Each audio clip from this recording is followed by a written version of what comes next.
I'm Brian Congleton. I'm an architect in Carmel. I was on the Planning Commission in Carmel. I do a lot of work with historic buildings, a lot of work with adaptive reuse of buildings, and as part of the work with historic, I've gotten into the way the area developed. And when you visit the different cities on the peninsula, you'll be struck with how close they are together and how different they are in character. Monterey was the first, developed back in the 1700s. The Spanish explorers, then the Mexican government, the military came in. It was an outpost on the coast. Father Junipero Serra and development of the missions up and down California. Then later the fishing industry all developed Monterey as the first city on the peninsula. Much later came Carmel, although the mission was in Carmel and developed in the 1700s, and prior to that time the Ohlone Indians were in Carmel.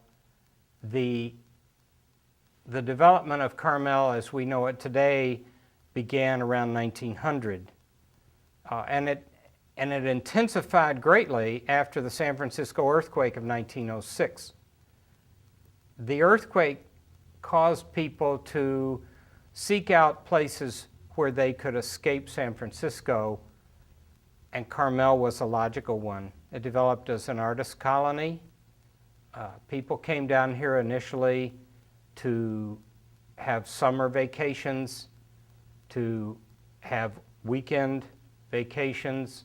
People would build their own houses, starting out by living in tents, and with the mild climate they could do that. Build their own houses, take their families down to Carmel Beach. That developed into kind of a resort, but not actually a resort. At about the same time, Seaside started ostensibly as a resort community as well. Doc Roberts bought 1,000 acres of land from David Jacks. David Jacks was a noted dairy farmer who, by the way, originated and developed the cheese that's become known today as Monterey Jack cheese. He was also a land developer. And he sold 1,000 acres of land adjacent to the Hotel Del Monte to Doc Roberts. And Doc Roberts developed that land starting in around 1900 as a resort community adjacent to the Hotel Del Monte, which was the resort destination from San Francisco in the early 1900s.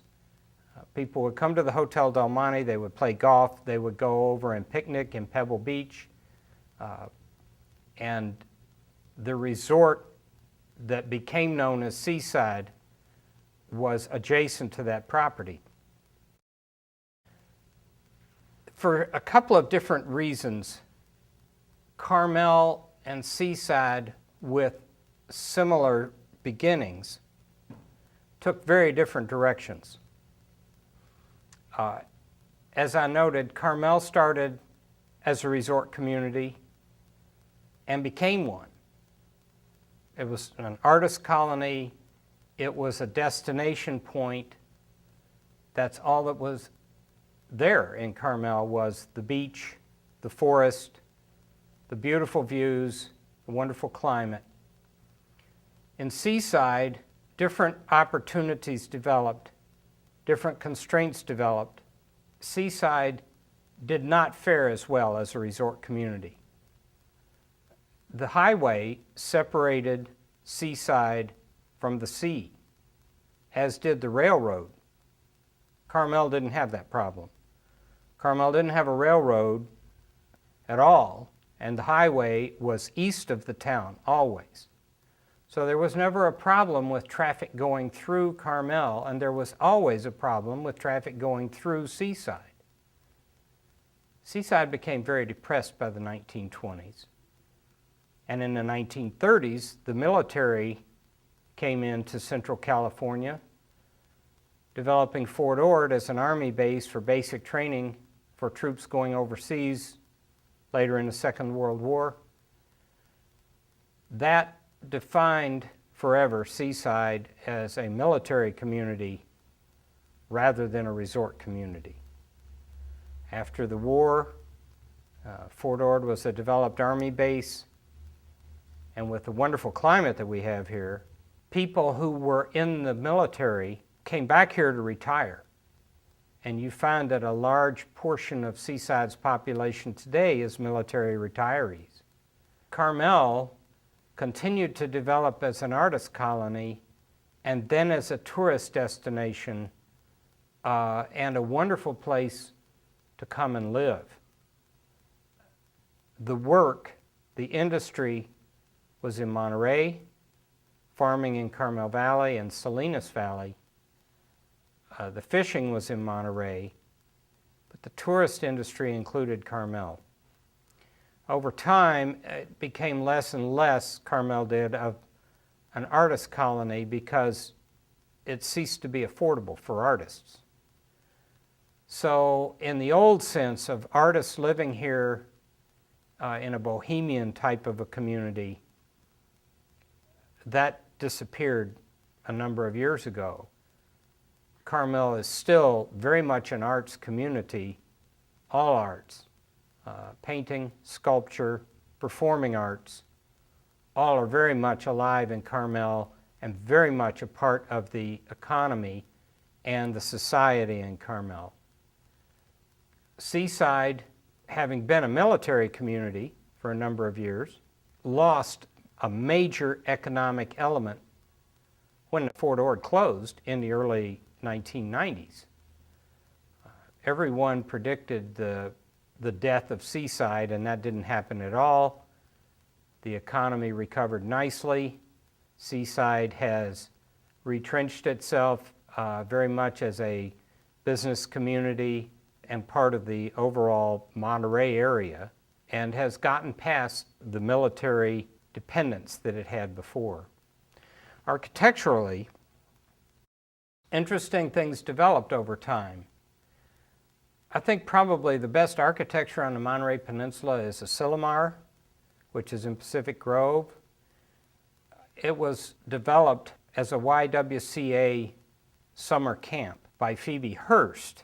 She hired Julia Morgan as the architect, and all the early architecture at Asilomar is Phoebe Hearst's design.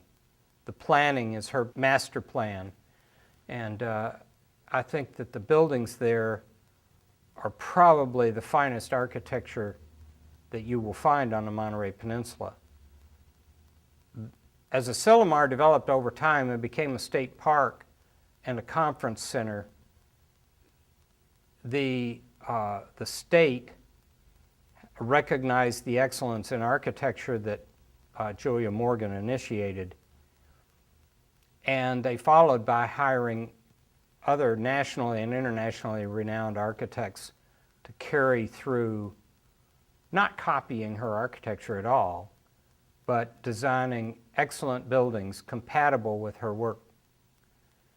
So I think definitely a person should spend time seeing the fine architecture at Asilomar and recognizing that it was originally a YWCA camp. One of the things that I think makes this area unique architecturally is not just specific pieces of fine architecture, and we have those, but the residential character of the area has unique elements in that all the houses are different. I grew up in a subdivision, quote unquote, that was developed in the 1920s. And at that time, development of a subdivision was creation of lots, selling of the lots to different owners who would then build different houses on those lots. It wasn't until Levittown, after World War II in New York, that the concept of a developer creating the lots and creating the houses resulted in subdivisions with identical houses all in a row, same size, same shape, same colors, same materials, a great deal of monotony. And I think that what happens, particularly in Carmel and in Monterey, and not in Seaside, is the architectural diversity that happens with different builders or owners developing each lot. So as you go, and the same thing for Pebble Beach. Pebble Beach is all residential and golf courses. It is a residential area in the forest. There is no real city center, no business area in Pebble Beach to speak of other than a very small area around the lodge serving the visitor population. But Pebble Beach and Carmel all have very unique architectural elements, some designed by renowned architects, some just built by working class people, developing a unique design for the lot. The concept of subdivision development is one other element that sets Seaside back in relation to the other communities. It results in a sameness in the houses and a monotony on the streets. I think overall, however, that the peninsula with Asilomar, with the Monterey Bay Aquarium, which is another fine architectural element, definitely going to the aquarium to see the architecture of the aquarium as well as all of the sea life that is presented there is a must-do. As you go down the coast into Carmel Highlands, you find some phenomenal houses and Highlands Inn as well, which is a really fine architectural piece that was originally built in the 1920s and very nicely redone in the 1980s. I think that the architecture found in the houses in Highlands Inn is so well associated with the fact that we have such a unique geographic element. We have the sea, we have the forest, we have the mountains, all in one very compact geographic area. With that, it's very hard to go wrong architecturally. And the nice thing that works with that is that our founding fathers and everyone since have recognized the uniqueness of our community and not allowed some of the abuses that you find in so many places, big box stores and fast food restaurants, and we have some of those, need them to serve our populace, but we don't have a preponderance of intruding elements in our wonderful corner of the world. We respect and are compatible with the wonderful ocean, mountain, forest combination that we enjoy here. I think that it's important that we recognize Seaside for the community that it is. Okay, so they started out as a resort community, as did Carmel. And for the reasons I mentioned, they didn't have the good breaks. They didn't have a couple of specific building blocks.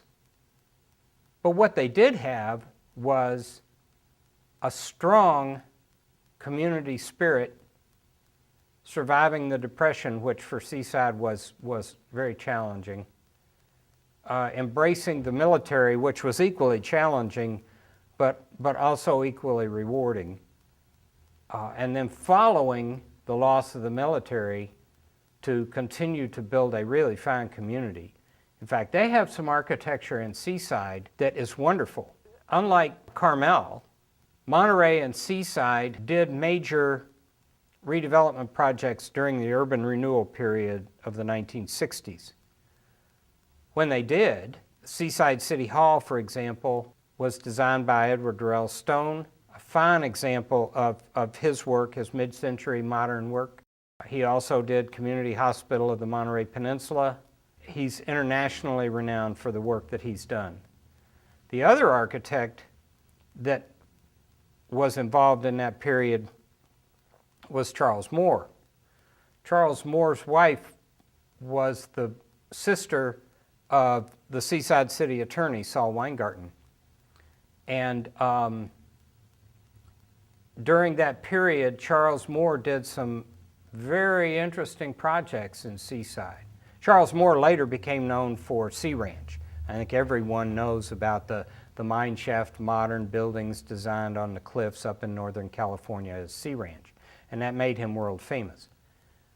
During this period in the 60s, he did several wonderful elements that I don't think people know by driving by how important they are architecturally and what they are as part of the fabric of Seaside. In Seaside, they have some wonderful things. They developed the Auto Center in the 60s, and when they did a wonderful job of putting in screening, landscaping, roundabouts in the Auto Center to soften the impact of having a number of car dealerships in the middle of the community. A person came into my office in the early 90s and had the idea of doing an artist colony in Sand City, for the very reason I said earlier about Carmel being the, quote, artist colony, but being beyond the reach of real-world artists.